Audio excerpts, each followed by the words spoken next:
Hey, I'm Renee Paquette, and you're watching me on Sportskeeda Wrestling.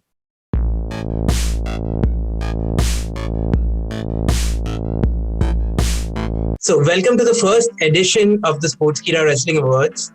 The best way to prepare for just about any interview is to watch an episode of Oral Sessions and see how effortlessly Renee Paquette glides from one topic to another, how casual she makes every conversation. I am honored to be joining her at this time, and she is one of the panelists here at Sportskeeda Wrestling for the inaugural awards. I would go so far as to say that if Gene Okerlund was the voice of classic wrestling, she's the voice of modern wrestling. How are you doing?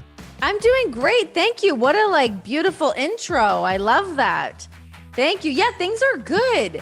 Things are good. I'm having a blast doing the sessions. I get to interview some of our favorite wrestlers, people outside the wrestling business. And it's just been a lot of fun getting to pick people's brains and be like nosy and ask them a bunch of questions. Amazing. I guess $1 million question right now is if your fans will get to see you back in a wrestling company in some capacity in the future. I honestly don't know. I feel like that is a question that came up. I've been gone from WWE for about 1.5 years now. And in that time, had a baby, we've moved, there's been so much going on. Then I'm busy with the podcast. I've got a Sirius XM show as well, working with NHL Network. So I've been really busy. But that doesn't mean that I'm not open to the opportunity of working with another wrestling company. Just depends on what the situation was, who it was.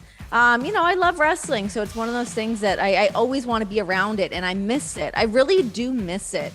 I'll get to go to shows with Jon sometimes, and it really makes me miss it. Just like being around the ring and being around all the wrestlers, it definitely kind of strikes that chord with me. So when it comes to wrestling, one of the terms that is thrown around a lot is passing the torch, right?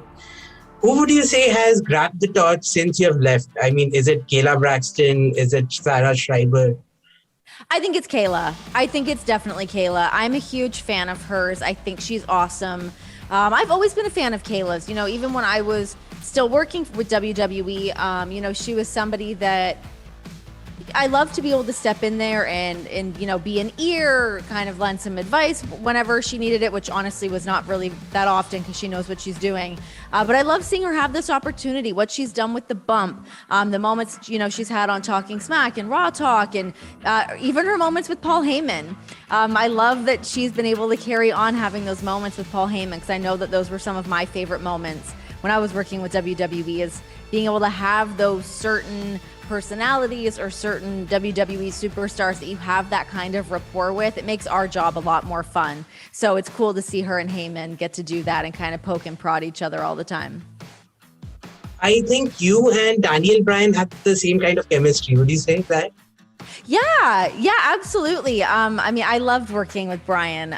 It was one of my favorite moments that I had while with WWE. It's really funny because I feel like that gets brought up a lot, is our moments from Talking Smack and him and I together as co-hosts. And it was for such a fairly brief amount of time. It didn't go on for all that long, but I think that people really felt like they got a peek behind the curtain, or they really got to see who Bryan was. They got to see me, and knowing that it truly was unscripted. We could just kind of do our own thing. We were sort of flying under the radar until we weren't anymore, and that's ultimately when we kind of got canceled.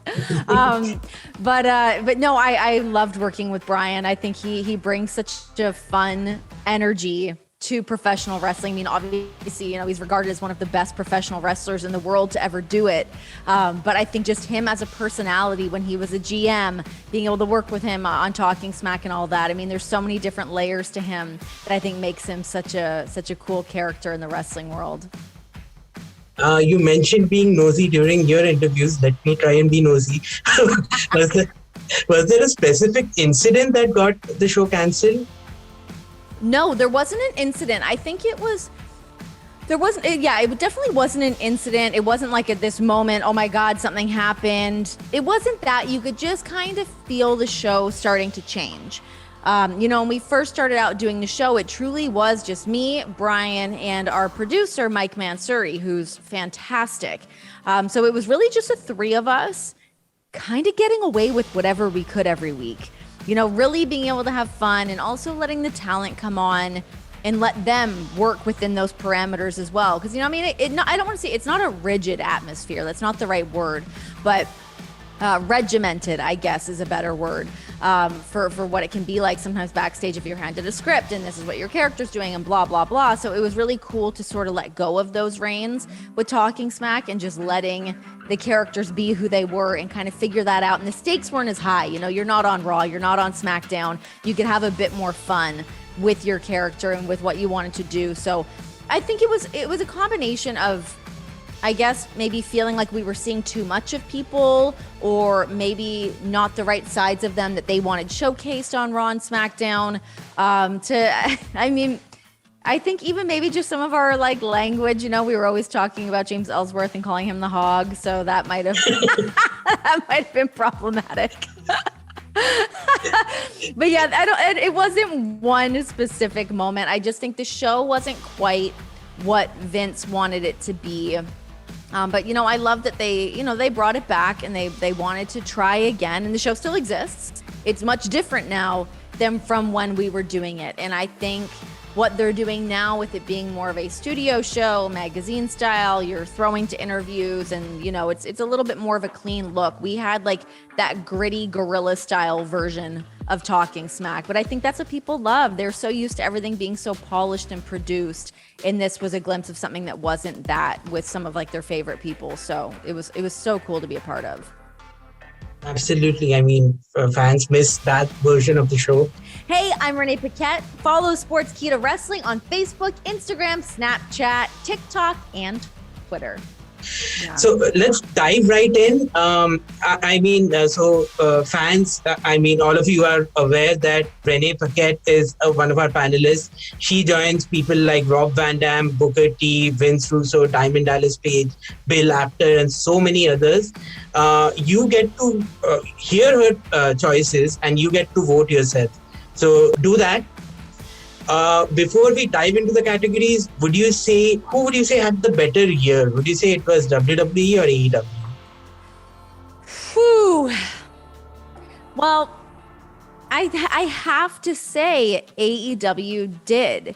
I think just in terms of obviously their signings, I think of the opportunities and, within WWE, they just keep going, their shows can be great and there's moments that are awesome. And there's a reason why WWE is the monster that it is. There's things about it that just work, that are great. And there's superstars there that just connect with people like nobody else can. So WWE is, they do their thing and they keep going and it's always going to exist and it'll always have different versions and ebbs and flows and whatnot.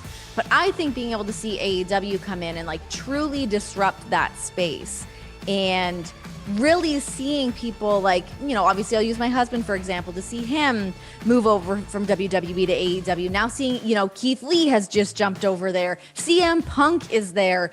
We now have Jay White at AEW. So, there's just so many different names in different opportunities for people to be there. But also on the other side of some of the greener talent that has come in and has really grown leaps and bounds.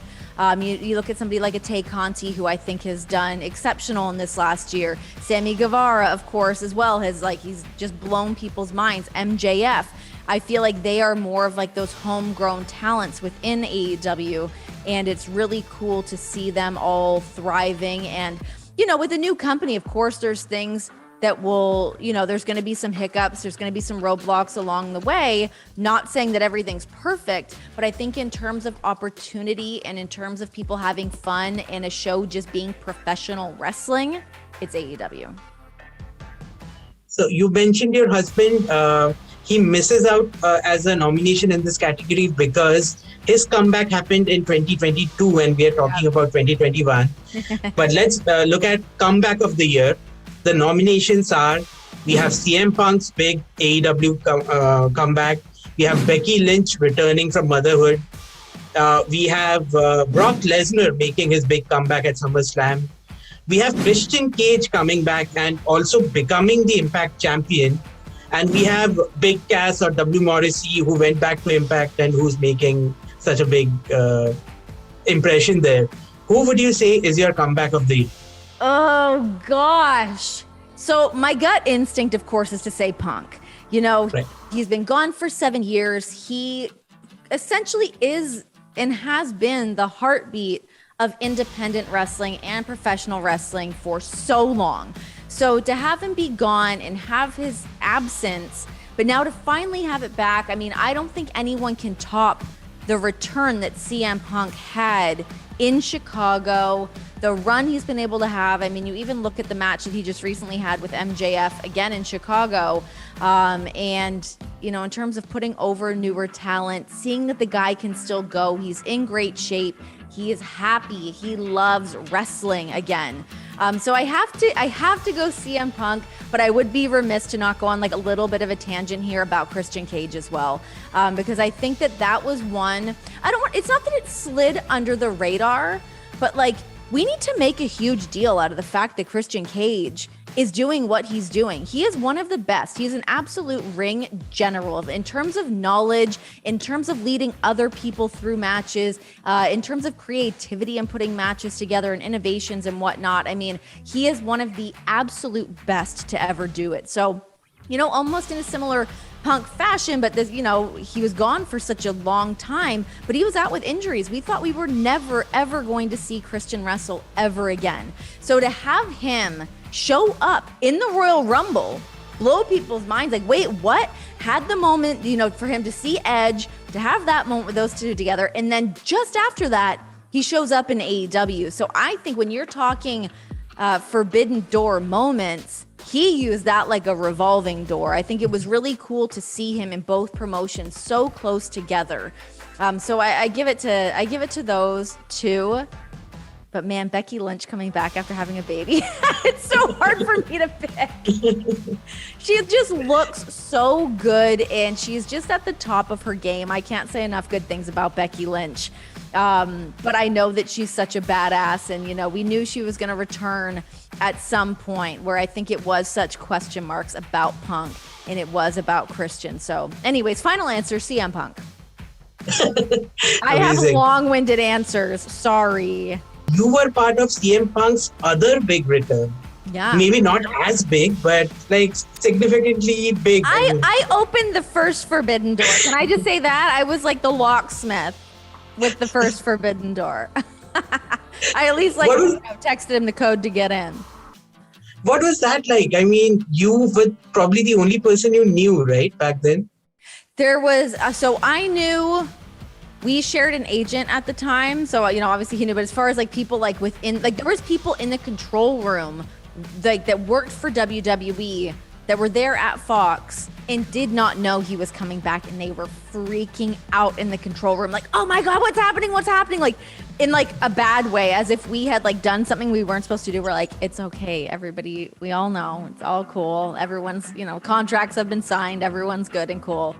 But it was just such a crazy moment, I mean, in terms of being able to see CM Punk wrestle again, like, oh my gosh, thank God that's happening. I love to see it. But in terms of, kind of dipping his toes back into the professional wrestling world, yeah, I mean, was it the thing, to have CM Punk's music play? And I remember Samoa Joe was there, Paige, of course, Booker T, and Adam Cole. Adam Cole was our guest on the show that day. So none of them knew what was happening. So to see their reaction, like all day, it was like just burning a hole in my pocket. I'm like, oh my God, this is happening. Knowing that like the world was about to erupt to see CM Punk back in that capacity. It was a lot of fun. It was just so cool. It was so nice to see him just get back to doing what he does. And, having him in that analyst role was fun, but God, it's so much better to see him wrestling. Amazing. Yeah. The next category, again, CM Punk is a big part of this category. Who, in your opinion, is the best promo of the year 2021? We have, like I mentioned, CM Punk. We have Paul Heyman. We have MJF. We have Edge. and we have Dr. Britt Baker. I'm going to go Edge. I'm going to say Edge on this one. I know it doesn't quite lean on for this year, but I would say, Edge just has such a great way of connecting with people, but there's just such an authenticity about what he does. And again, another instance of like, Edge is wrestling again? What? And you can see that he loves what he does. He has such a passion for professional wrestling, and being able to see him do it alongside his wife, with him and Beth doing it together, is like so cool. But I think that Edge he's got such a way with words. He's such a cool guy. He's very interesting. And I feel like all of that comes through in his promos. And, what I was starting to say before is, at the beginning of the pandemic, when we were trying to figure out how promos are still going to exist in this pandemic situation. This was before we even had the Thunderdome or anything. It was just empty arenas. You could hear a pin drop. It was super awkward. And I remember watching Edge. He was preparing to do his promo, and he was getting in his headspace, trying to figure out what he wanted to do. And it was that straight to camera promo. And we don't get to see that often. A lot of times it's like me and they're interviewing somebody and then they look off, not into the camera, those pet peeves that people get. But to see Edge go straight to camera and just that fire and that passion that he has, it blew my mind. It really blew my mind. I was like, he's Edge. He's a Hall of Famer. He's Edge. He's amazing. Of course, it's great. But I feel like the way that he was doing promos felt very innovative, and it felt different for a man that has been doing this for 20 plus years and had been gone for a huge chunk of time. He was just hitting the nail right on the head. Amazing. I compared you to Mean Gene at the start of the program. Mean Gene always used to say that he could throw something at Ric Flair and Ric Flair bounced it right back. Who would you say you had the same kind of chemistry with? I would say Paul Heyman. I've always loved working with Heyman. He's somebody that he always pushed me, and he pushed me very early on in my career with WWE. I felt like he kind of took me under his wing a little bit, and he would give me opportunities in promos to showcase more of myself, rather than just like, here's the question, wait for the answer, and be a bit of a blank stare. He would get in my face and he would kind of poke me to elicit some kind of a reaction from me. And I honestly feel like that was the beginning of me being able to have actual reactions to people. Because a lot of times we're told as interviewers, don't react, don't sell anything, and then stare off into the distance. Why it's done like that, couldn't tell you. But I think Heyman for me was one of the guys that I loved when he threw something my way. I loved that I could throw something back at him, and he was always willing to play. As far as like wrestlers go, probably Kevin Owens. He used to grind my gears. I would say Kevin Owens. I mean, even times, on Talking Smack, he would always like steal my phone, or he'd steal my water. He was always like taking my things. And just, he was always having a lot of fun and keeping me on my toes. I mean, no, since you mentioned looking into the distance as one of the things you're asked to do, I have to ask you this. Why do all the wrestlers who are watching something backstage stand at that awkward angle while they watch that? Couldn't tell you. I have no idea. I know, it's so weird. It's like when you're like playing a house, sort of. It's like you're pantomiming watching TV instead of just actually watching it. It's odd. And I understand, obviously when you're doing television and you're performing in some capacity, you've got to like open up to the camera more so that everybody can see you and they can see your reactions. It's more of that, I believe, it's more for the audience to see somebody kind of trying to watch the monitor, but they're not actually really able to see all that much. I don't know. I have no idea. Right. Let's go to the male wrestler of the year.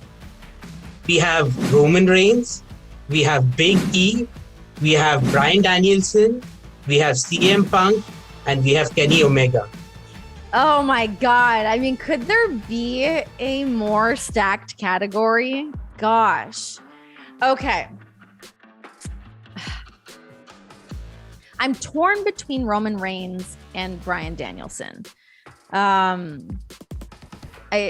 think what Roman has been able to do in terms of interest in that big blockbuster name, you want to see what he's going to do. I think like character growth and development is Roman Reigns has been incredible to watch. Whoever he happens to be in a storyline with, I think he's been so cool to watch, and you can really feel him as sort of the standard bearer pillar of WWE. He is that guy, and I know we've been told he is that guy for a long time, but he is that guy right now.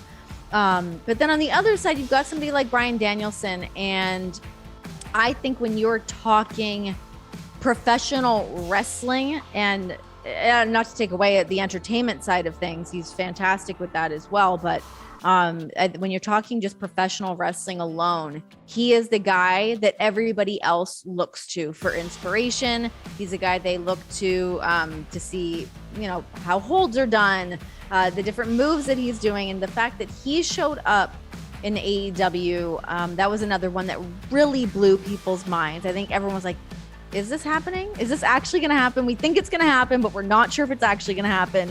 So the fact that it did, and we get to see Bryan Danielson, the best version of him, I think from all the things that he's been able to learn throughout his career, from the independent scene to working for WWE, and now being back, taking all of those tools and just getting to be the best version of himself. Like, we are so lucky that we get to watch this and witness this and be a part of this. The matches that him and Hangman have been able to have together were insane. So, okay, male wrestler of the year. I'm going to give it to Bryan Danielson. Amazing. Are you excited for the Moxley versus Danielson story, or Moxley and Danielson story? Couldn't be more thrilled about it. I had no idea what was going on between the two of them. I was just watching Rampage like everybody else, and I was like, wait, what? What's happening here? To see Bryan watching Jon on his return match, and just that moment that they had backstage, or back in the crowd and whatnot. I was like, holy, wait, what's gonna happen here? So I love that. I think it's so cool. There's so much history between Jon Moxley and Bryan Danielson. I cannot wait to see what's gonna happen there. It's cool to remove myself from that situation as a wife and as a friend, and just be like, oh, I just get to like watch this as a fan. Hell yeah, it's cool. Amazing. The final category, Babyface of the year.